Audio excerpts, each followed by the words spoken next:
get everybody into the hall. We're about to get started. I'm hoping everybody in the hall can hear me. All right. If you can find some seats. I see a lot of folks in the back just standing. There's a lot of chairs up here. Please have a seat.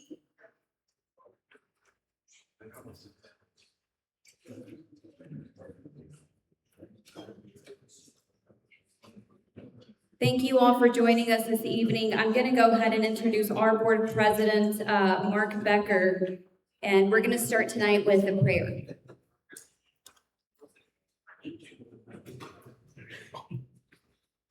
Good evening, all, and thank you for joining us tonight. If I could have everybody bow your heads and have a moment with us as we start our evening with a prayer.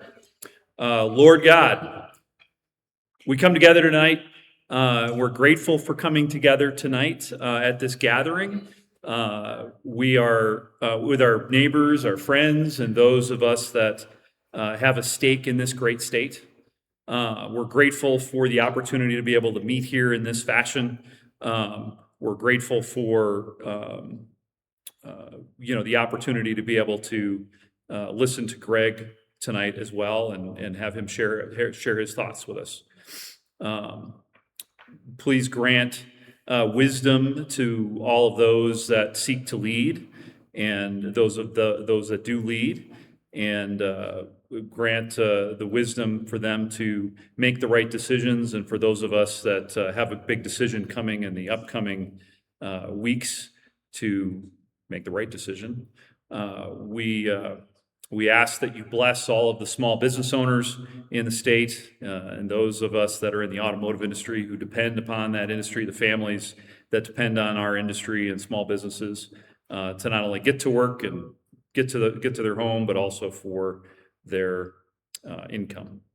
And so with that, we will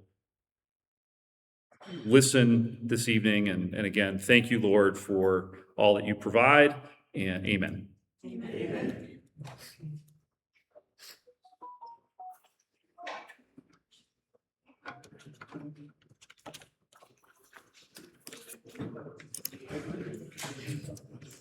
Good evening, everyone, and welcome. On behalf of the New Mexico Automotive Industry Alliance, I welcome you and thank you for joining us. I am Adelina Torres Arriola, the Executive Director of NMAIA, and it's wonderful to see you all here. I would also like to recognize a few guests that we have with us today. We have the New Mexico Auto Dealers Association, the New Mexico Trucking Association, the Libre Initiative, the New Mexico Business Coalition, and other organizations represented this evening. Your presence demonstrates the importance of bringing New Mexico's business community together around issues affecting not only our industries, but also our employees, families, and communities. Although we may represent different industries and organizations, we share a common interest: building a New Mexico where businesses grow, families prosper, access to health care, and a government that listens to the people and employers directly affected by its decisions. Businesses across our state are navigating workforce shortages, rising operating costs, public safety concerns, infrastructure needs, and regulations too often developed without meaningful input from those expected to comply with them. Franchise and independent dealers, towing companies, repair facilities, and transportation businesses are frequently undervalued. Yet these industries quite literally keep New Mexico moving. They connect people to work, families to one another, businesses to their customers, and goods to communities across our state. They are not simply businesses. They are essential economic partners, employers and service providers, whose value should be recognized and reflected in the policies that affect them. And while the challenges facing industries may be unique in some way, the principles behind them are shared by businesses across New Mexico. We all need a government that understands what it takes to create jobs, meet payroll, serve customers, invest in our communities, and build something that can succeed here. We need a governor who understands that government should create opportunities, respect consumer choice, protect public safety, and pursue responsible economic development, while working with and not around the businesses, industries, and communities affected by its decisions. Gregg Hull understands that. For those reasons, and after thoughtful consideration and approval by our board of directors, the New Mexico Automotive Industry Alliance is proud to make the first public endorsement in the organization's history.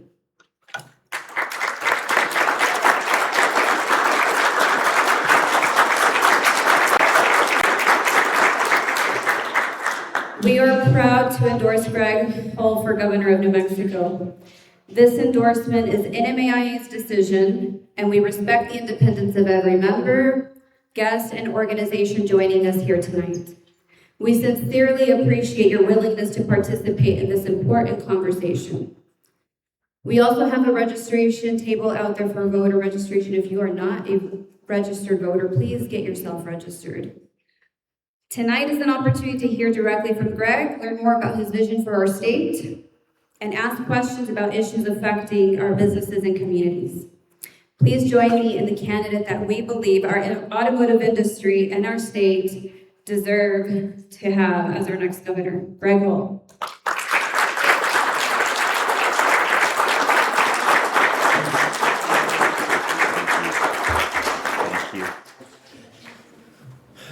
Let's see, we're on live stream, so you probably don't want me to move around. Okay, all right. Well, I'll take this and we might move around a little bit. Well, good evening, everybody. Thank you so much for sharing your evening with me this evening. Let me invite my beautiful wife over here because we couldn't do any of this without her. And I just want to say thank you to my lovely wife. And the next First Lady of New Mexico, right? Absolutely. And let me also just throw a quick shout out. We have our Congressional District 1 candidate here, Dee Dee. If you haven't met Dee Dee yet, you gotta get to know her. She's one of our famous success stories in Rio Rancho, recruiting a business to a community that was welcoming to businesses and welcoming her investment. She started off in a rental property with the first compounding pharmacy on really Albuquerque's west side, but in Rio Rancho, make no mistake. And then she went on, she was so successful that she went on to become a developer, really, because she developed her own property, bought her property, built a business, and now she's got your compounding pharmacies in half the building, and you're now leasing out the other half, right? So entrepreneurialism at its best in New Mexico, but I point out in Rio Rancho. So anyway, welcome this evening. Appreciate you. Yeah. And I'm gonna let my lovely wife exit stage left because she doesn't like to be up here with me on all this stuff. But I don't like getting up here and speaking and not recognizing the hard work that she does and all that she puts up with this. Yes. Anyway, well, once again, my name is Gregg Hull, and yes, I am the Republican nominee for governor of the state of New Mexico. And we are coming up on an election very rapidly here. I think we're 68 days. Okay, she doesn't like me to add extra days. We're counting down. 68 days to November 3rd. And that is when we will decide who will be the next governor of the state of New Mexico. And so a little bit about my background is that I am a former small business owner. I started a business back in 2000, and it was a packing and shipping company, and that company is still in business today. I sold it in 2012. We stepped back after our youngest child graduated from college, and we were trying to decide what we wanted to do next, and the opportunity to run for mayor arose. And so I decided to run for the mayor of Rio Rancho. I had had no previous political experience whatsoever, just knew what it was like to sign the front of a paycheck. Anybody know what that is? Yeah? Okay. Signing the front of a paycheck is a whole different commitment, isn't it? Because you realize that you're supporting people, you're supporting industry, you're supporting the economic growth and well-being of the community that you live in and the state that you do that business in as well. So it's very important that we understand the value, and I think that all of our elected leaders should really understand the value of signing the front of a paycheck and the responsibility that comes along with that. And so I ran for mayor in 2014 and was elected in 2014, and then again in 2018, and then in 2022. And this past year, I allowed my term to expire so that I could put my full attention into running for governor of the state of New Mexico. And so it has been such an honor and such a privilege to move around the state and talk to people and meet people over the last year. And I kind of officially started doing this back in April of last year, made my official announcement in October, and we've just been, guns a-blazing ever since, trying to get around the state and talk to everybody and really understand the various different businesses and industries in the state of New Mexico. But being a former small business owner, one of the things that I continue to hear across the state is that the state business climate just is not welcoming to businesses in the state of New Mexico. The state has a wrong approach to how we treat businesses in our state. Some of our taxes are labeled literally privilege of doing business in the state of New Mexico taxes. That's gross receipts tax. And if I know all of you all will probably want to have a long discussion about gross receipts tax. I've had my experiences with it, and we'll get into that here in just a minute. But let's talk about some of the critical things that are really facing New Mexico. Business climate is one thing, but honestly, we have to really step back and look at some of the core fundamentals that we've really allowed to slip away from our grip. Education in this state. When we think about the education that's available to our children in this state, it is abysmal, and we can do better. We will do better. And so we have a plan around education, and I'm going to give you the bookends because there's a lot in between, but we need to start off with literacy coaches in K through 3 and make sure that our kids by the 3rd grade can read at a 3rd grade level, because as it has been said, this is not my quote, I stole it from somebody, but from K through 3, you learn to read, and after the 3rd grade, you read to learn. So we need to make sure that kids can read by the 3rd grade, and that's something that I'm going to be committed to. Another thing that I'm going to be very committed to is career technical education. So I said I was going to bookend this. So you get that in the early in the early education, and then as you come through middle school and into high school, I want to see career technical education throughout the state. I'm very proud of the fact that in partnership with C&M and Rio Rancho Public Schools, and with the support of the New Mexico Auto Dealers Association, Rio Rancho tomorrow will open up the state's first ever EV diesel training facility for the state of New Mexico. Developing a strong workforce is critical to the survival of our state. But once we develop that workforce, we also have to create the opportunity to make sure that we can give those individuals the jobs and the opportunities that they're looking for. Right now, we are actually we've heard it said before, that our greatest export are our children. They're leaving the state in droves. That is true. But really in the last several years, we've seen it really come to fruition. New Mexico is in a declining population. And that is because our children and others are leaving the state to find opportunities elsewhere. We are a state full of opportunity, just unrealized opportunity. And as your next governor, I'm going to work with businesses across our state. I'm going to work with small businesses. I'm going to work with the businesses that have made investments in this state because they believed in our state. Whether our state believed in you or not, as your next governor, I will believe in you, and we will make New Mexico stronger, and we will create opportunity, and we will make sure that that's available for the next generation and the next generation and the next generation. So I'm committed to those efforts. As a matter of fact, I want to create the office within the Lieutenant Governor's office the Office of Small Business Advocacy, working with chambers of commerce, working with the Small Business Administration, helping small businesses navigate the bureaucracy to make sure that when they come across roadblocks, that they have a friend in the system that will help navigate these processes and make sure that we can get them across the finish line and started doing business in the state of New Mexico. Because we all know time is money. And the longer the state drags things out and takes you through processes, the more it costs you to actually get up and running. That's not a good business model. Nobody likes that. So we're going to work to streamline those processes and make this the system much more navigatable and make sure that people understand it and understand where the resources are. We want to help grow our businesses in the state. We've got a lot of resources to recruit new businesses coming in, but what do we do to actually grow the businesses that have actually invested in the state of New Mexico? I'd like to see some of our dollars being invested in the people that invest in us.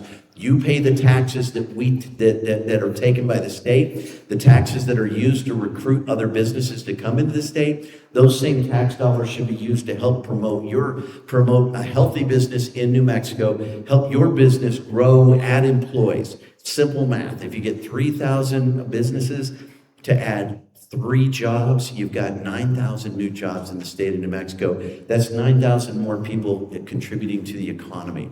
And I just think there's a lot of things that we can do around the business sector and the small business industries, and especially in the transportation industry, to grow and really foster economic development in the state of New Mexico. We did it in Rio Rancho. So when I'm up here talking to you about these various different things, it's not hyperbole and it's not sound bites.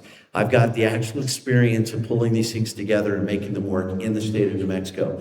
And despite the common misconception that we just have to be 50th in everything good and first in everything worst, we proved in Rio Rancho that you can be successful in the state of New Mexico. And now we're going to take that model to communities across the state. We're going to help these communities realize their potential and create real opportunity for New Mexicans from one corner of the state to the next. And so I'm really excited about getting that done. The other thing is we're going to work very hard to get the healthcare industry revitalized in the state of New Mexico. Unfortunately, we had a process by which doctors could be basically sued into oblivion. Fortunately, HB 99 was passed in the last legislative session, which put some caps in there. But now, in order to have healthcare come back into the state, we're going to have to rebuild the trust with these doctors. And I think the first great step with rebuilding trust with doctors, professionals, architects, CPAs, accountants, all of these professionals that have left our state, I think a great first step to helping rebuild that trust is I will be very committed to, and we have a plan to eliminate personal income tax in the state of New Mexico.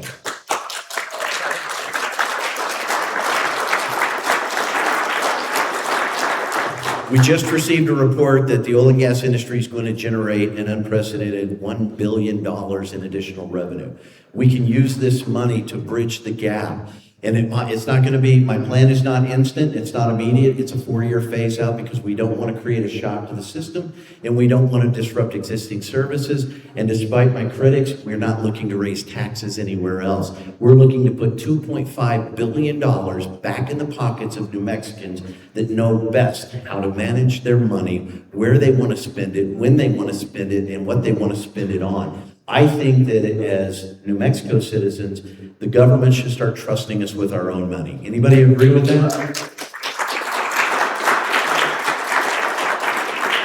So as we work very hard in the legislature, we're going to need all of our small businesses, and we're going to need Carla and her big voice with the New Mexico Business Coalition up there helping us make the case in the legislature that there is no need to continue to extract these dollars from the pockets of the citizens of New Mexico. Let's put it back in the economy. Can we imagine what that would do for small businesses if there was $2.5 billion worth of additional discretionary money in the pockets of citizens, spending that money at car dealerships? Where are my car dealers? Kid, I'm sure we got a few back there, right? Good. Our transportation industry, our small businesses, our restaurants, all of the different community businesses that we find around the state. What better way to help promote them grow by giving people more money to spend there? We talk about affordability, and yes, while certain costs are high right now, we'd love to see those costs come down, and that's one way to approach affordability. But another way to approach affordability is lift people up and make the economy more affordable by leaving money in their pockets. So if you have more money, then things become more affordable. So there's two ways to approach affordability. One is reducing costs, and the other is making sure people have the money to actually afford to pay their bills. And so I think that if we take that approach, we're going to find bipartisan support for this, because really it's going to be very difficult in the legislature to argue why we shouldn't be leaving this money in the pockets of New Mexicans. It's going to be a very difficult argument, but we're going to champion that, and I know that we've got some great supporters. Leader Armstrong is very much behind this program, and then we've even seen bipartisan support for it already as well. So I think we've got a great shot at doing this, and if any of y'all know me, I don't just throw out campaign slogans. I actually go after things that I think we can actually achieve. So we'll be working hard to do that. Another thing that I want to talk about this evening also is public safety. I want to work with our communities on a local level and help them build strategic plans around public safety. If you bring crime down in the communities, you bring crime down in the state. And so our local communities need help. They need a partnership. They don't need us to just throw money out there and hope that it works for the best. They need somebody to go in, work with local leadership, the mayors, the city councils, the county commissions, to help build strategic plans around solving problems on a local level, because the crime issues in one community are not necessarily the same in another. For example, if you look at what's going on in Espanola right now with the deployment of the National Guard, instead of deploying the National Guard in there, let's send in a team of consultants, figure out what we need to do to help them develop a permanent response to this and stop putting Band-Aids on bullet wounds and actually solve the problems. Actually get to the bottom of the problem and start working from the bottom up to make sure that we can fix these problems. I'm committed to doing that. In Rio Rancho, we more than doubled the police budget without corresponding tax increases. We added police officers. We bought new equipment. We supplied them with the tools that they needed to do the job that we were asking them to do. Now we need to do that for communities across the state so that we can get similar results and finally pull ourselves off that #1 most violent state list. Because we shouldn't be that way. We are the land of enchantment, and people should be wanting to come here. Tourism should be booming right now, and nobody should Google Albuquerque and have the words "set the 20th most dangerous city in the world" come up. We need to work on this. This is our state. We need to take it back, and we need to work together to make sure that our kids are getting a great education, and that we've got quality health care, we've got job opportunities, and we have safe communities with strong infrastructure. Another thing that I'm going to be very focused on is water. Anybody think that that's a problem? Okay, yeah. We can applaud for water. It's good stuff. It's life-giving, yes. So we need to work with communities across the state. Once again, I keep pointing out what we did to set a model in Rio Rancho. We were the first city in the state to bring aquifer recharge online in the state of New Mexico. This is where we put clean, recycled water back into the aquifer for long-term storage. When that river's dry out there, communities need to know that they have a backup supply. But we've got 4 communities right now that have declared emergency because their wells are going dry, because the aquifers are running dry, and there's no river to actually recharge those aquifers. So that being said, we need to work with our communities to help them implement systems that allow them to take the water that they are using, clean it, recycle it, and put it back into the aquifer for future use. And this is going to help us create sustainable systems going into the future. Plus, it's going to make our water system more of a statewide water system as opposed to individual silos up and down the Rio Grande. We have to look at water from northern New Mexico to southern New Mexico as an economic development, life-giving issue. And so what we do in northern New Mexico absolutely affects everybody down in southern New Mexico, because we have a really strong agriculture industry that has to be promoted and has to be protected in the state of New Mexico. It is a critical industry, just like the automotive and transportation industries and anything that has to do with the automotive industry. If you all know agriculture, They need trucks to take the cows. They need trucks to get the green chili to market. They need trucks to get the pecans to market. They need trucks and transportation to get that work done and to make sure that they can get that product to market. But before they can get the product to market, they need the water to bring it forward, right? And so we've got to work together to make sure we're protecting industries across our state. I'm committed to doing that. It's going to take a lot of work. We've got a lot of things to change in the state of New Mexico. We've got a lot of things to work on. And I've been very proud to have been given the honor of being the mayor of Rio Rancho for the last 12 years. And it would be a tremendous honor if you would allow me to be your next governor and we go to Santa Fe together and change New Mexico for the better. Thank you guys so much. God bless each and every one of you.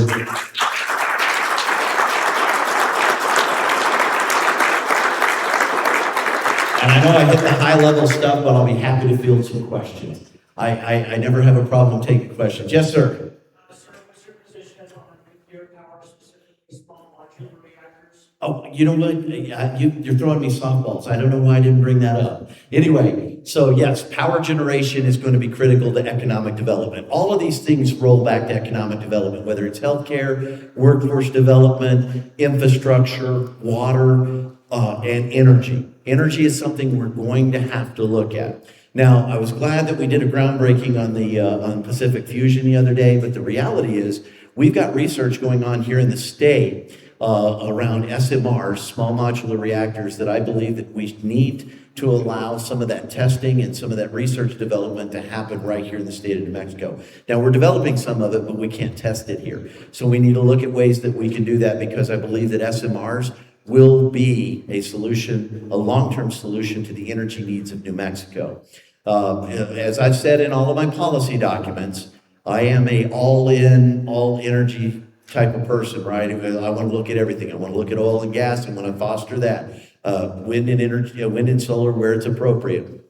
Geothermal. But I believe SMRs are the future of energy in the United States. I've always said this. We mine the uranium here. We refine it here, and we take the waste from it. But less than 10% of our power grid comes from nuclear energy. Why is that?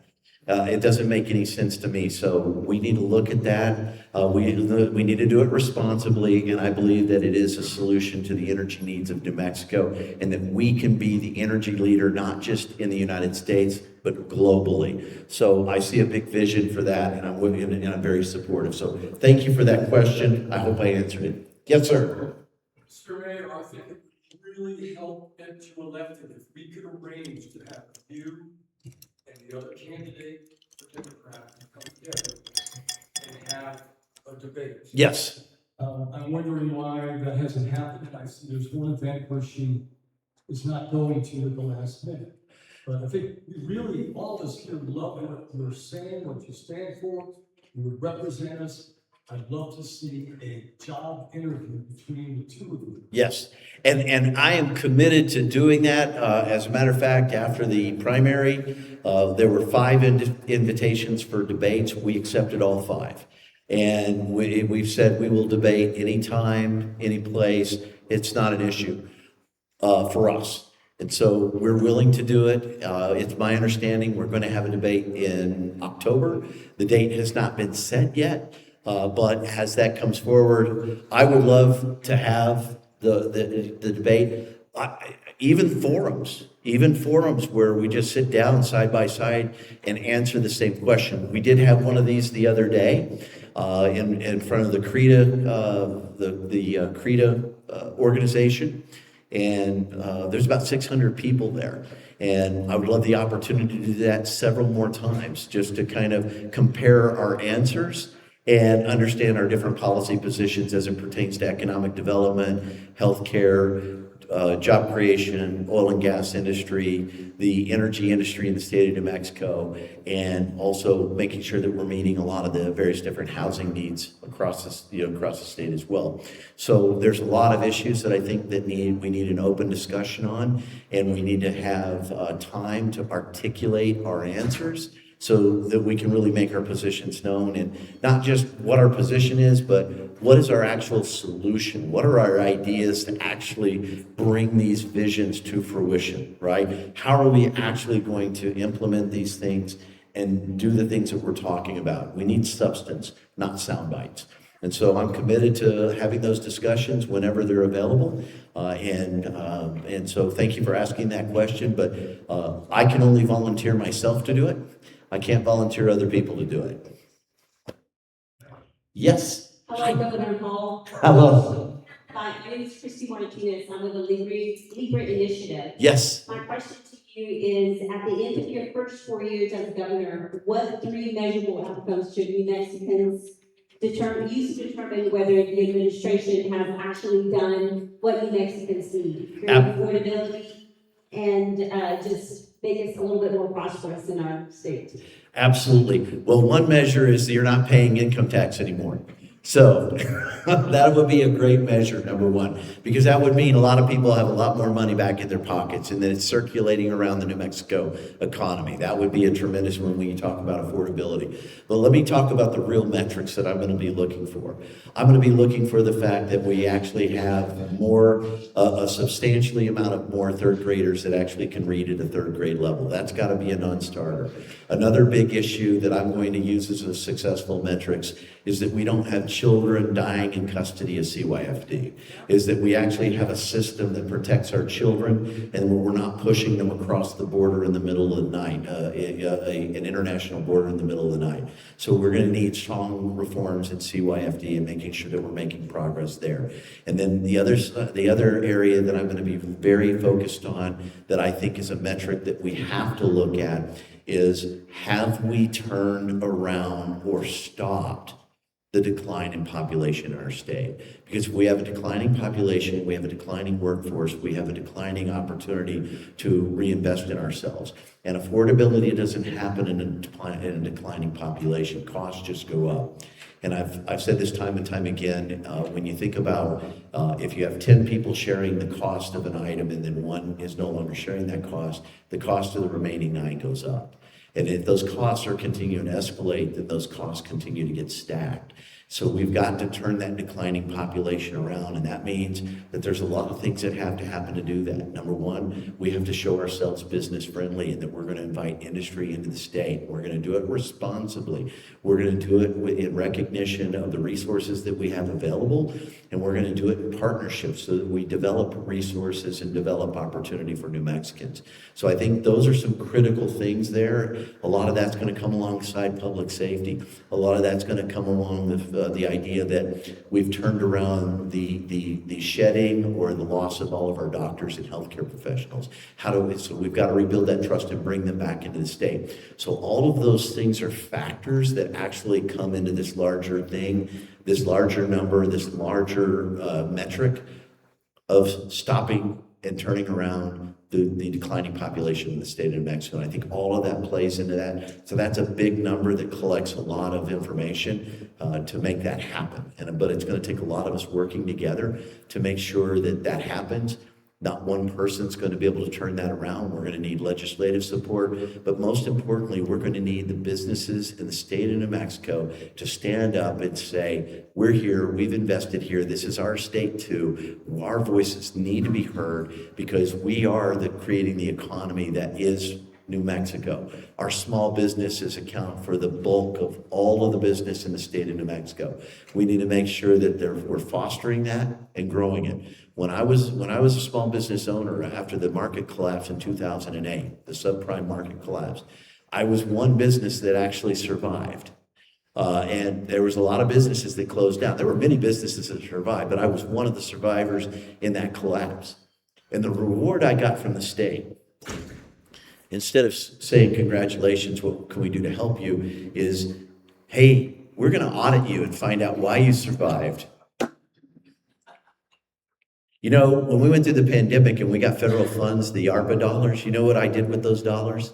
I turned them out to my small businesses because I'd put Rio Rancho in a financial position where we didn't need that money.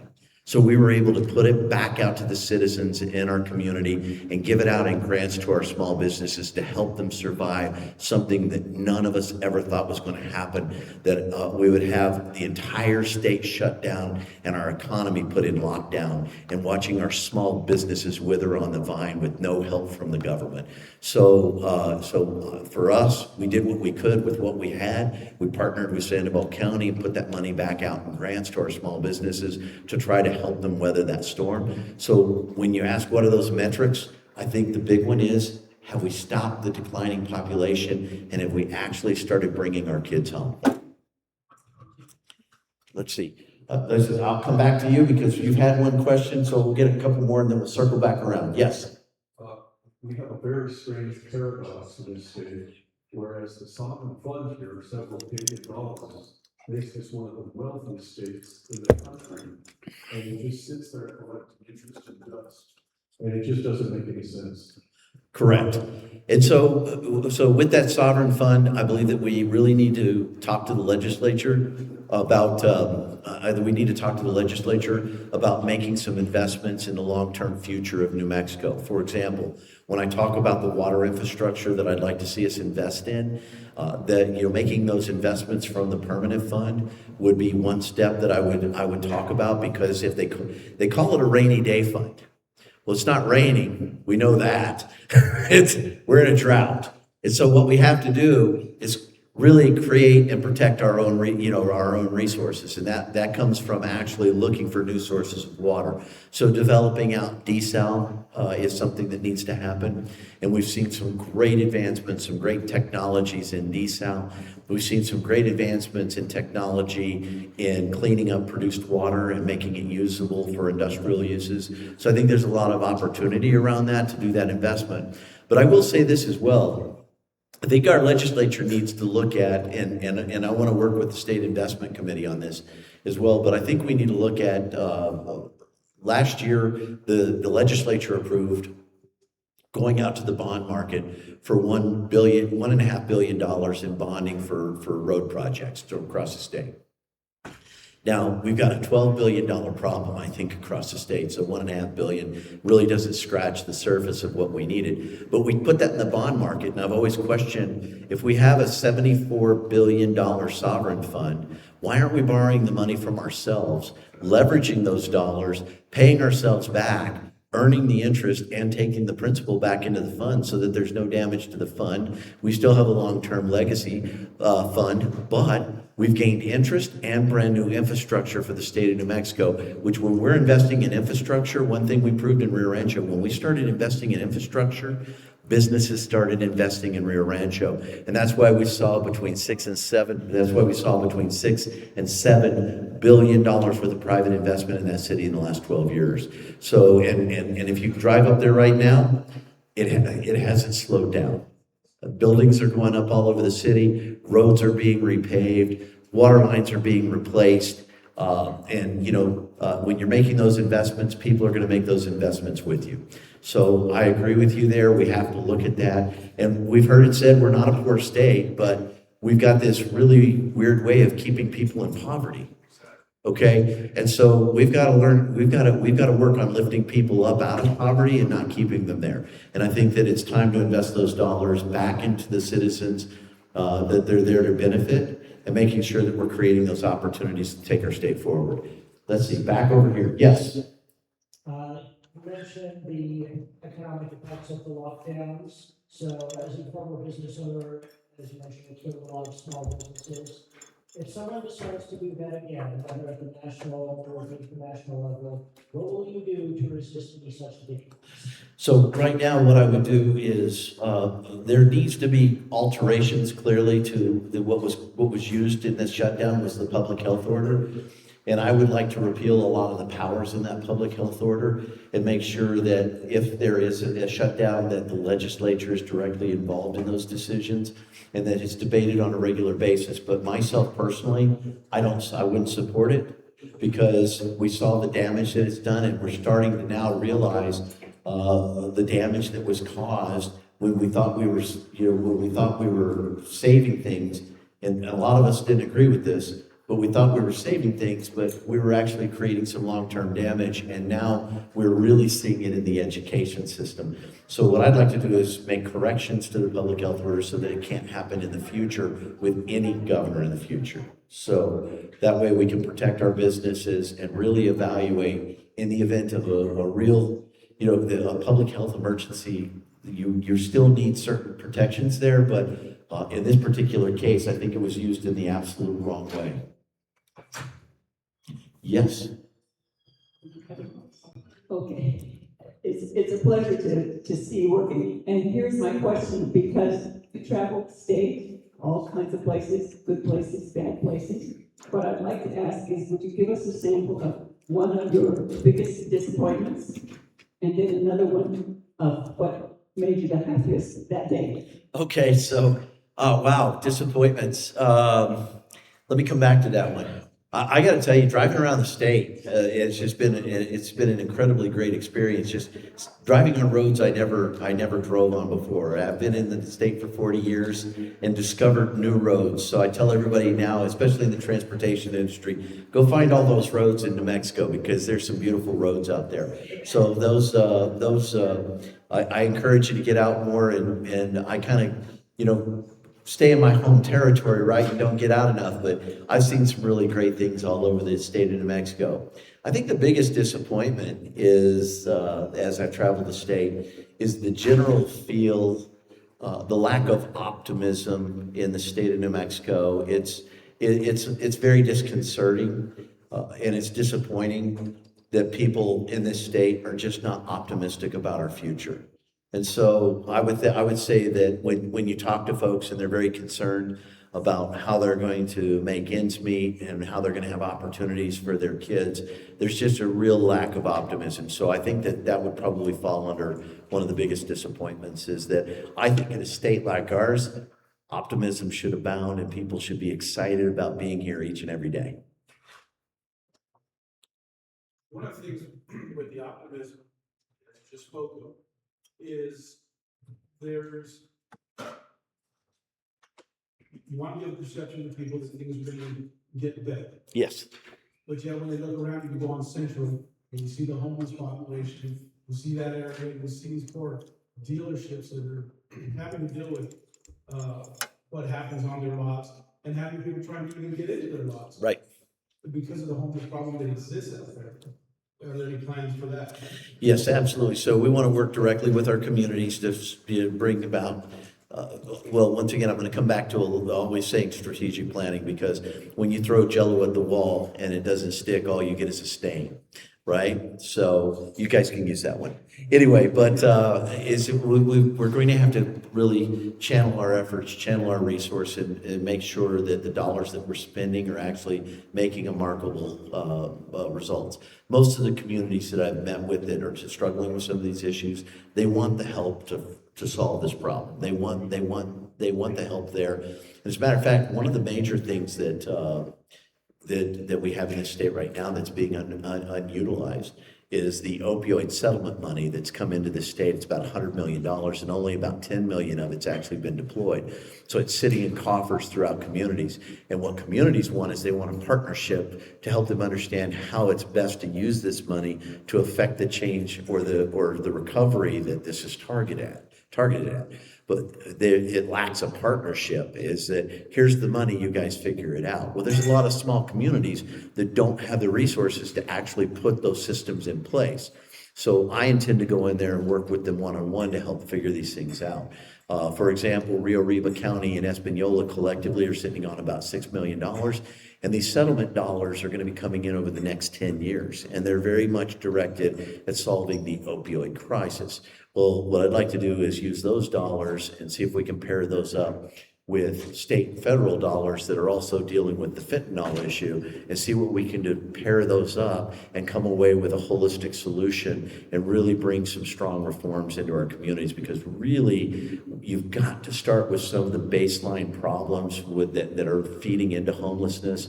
And one of them is the drug addictions, and then the other is the behavioral health issues. So we've got to really work with communities to stand up these services. But if we do that, We have to demand results. We have to see markable progress.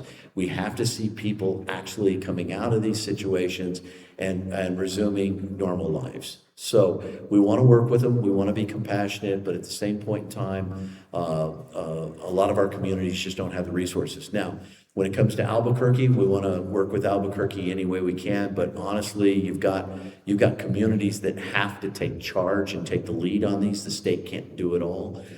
And so you're going to need the communities to step up and really lean into this and really come up with solutions. All right. Well, I don't want to worry you guys. You guys let me talk all night. So what I'm going to do is I'm going to pause so we can have some more food over here. I'm going to circulate around, and if you have any additional questions, I'll be happy to answer them for you. And it is just such an honor and a pleasure to have you here this evening, sharing your evening with me, and really coming to hear the things that we have to say. Now, I will say this before we wrap up. I'm sorry, I'm moving around. Let me get back over here in front of the camera. I move a lot. Anyway,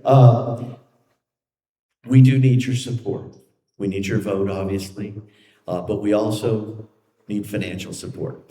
So we want to say thank you for coming this evening, but we do want you to take the business card there that's on the table, scan that QR code. You can donate to the campaign right through the QR code, or you can meet with Valerie over here. She can take your contribution if you want to write a check. We do need the money to get our message out to New Mexicans across the state. And we need your help and we need your partnership. I'm very proud of the fact that more than 95% of our contributions right now have come from New Mexico. And it's New Mexico individuals that have gotten on board with our campaign and said, we want to support Gregg Hull. We want to see Gregg Hull be the next governor of New Mexico because this is New Mexico, this is our state, and we want to take ownership of it. And so we've been very focused on raising money in-state, and we know that a dollar raised in-state is a vote that's going to happen in-state. So it's very important for us to raise those dollars as much as we can right here at home. And so that being said, we would appreciate any support that you can give us. When it comes election day, we ask that when early voting starts October 6th, get out and vote. Get out and vote and take somebody to vote with you. Drive people to the polls and tell them to go vote. Tell them that you've heard Gregg Hull. Now, you can also go to my Facebook page. Please follow that. Invite your friends to follow that because when we post information up there, that's the easiest way that we can get stuff out for free. And so we're pushing a lot of information out there. And then I also have a weekly podcast, and it's posted on Spotify, Gregg Hull for Governor. And you can go out there and share my podcast on various different issues from healthcare to crime to many other issues that you're hearing going on in the state of New Mexico. And I try to post that. It runs live. It runs on the radio at 9 a.m. on Sunday mornings. But then we post it up to the podcast so that people can share that on the internet. Share our information, get it out there so that more people know who Gregg Hull is. Because while I was the mayor of Rio Rancho for 12 years, there's still people around the state that say, well, yeah, I know the name, but I just don't know who he is. And so we've got to get that message out, and we need your help to do it. So once again, guys, thank you so much. God bless each and every one of you. I appreciate you being here.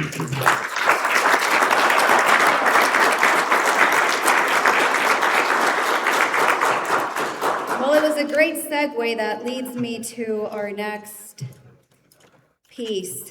When you spoke about contributions, I know we officially announced our endorsement of you. It's our first endorsement in the history of our organization. So with that, Gregg, here's our contribution. Thank you so much. Thank you so much. Anybody have any questions? If you were too shy to ask, Mr. Gregg is still around, so please take advantage. Get those questions answered, make your decisions clear, and make sure you are always educating yourself before voting.